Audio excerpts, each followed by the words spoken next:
শাওয়াল মাস আরম্ভ হবে। রমাদানের পরের মাস হচ্ছে শাওয়াল। রমাদানের পরের মাস কি? শাওয়াল মাস।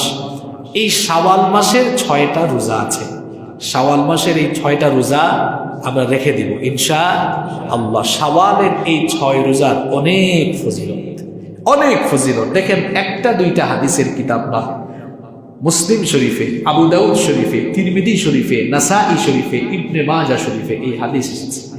হাদিস বর্ণনাকারী সাহাবীর নাম হচ্ছে আবু আইয়ুব আল আনসারী রাদিয়াল্লাহু আনহু। তিনি বলছেন, আন্না রাসূলুল্লাহ সাল্লাল্লাহু আলাইহি ওয়াসাল্লাম قال من صام رمضان ثم أتبعه ستا من شوال كان كصيام الدهر।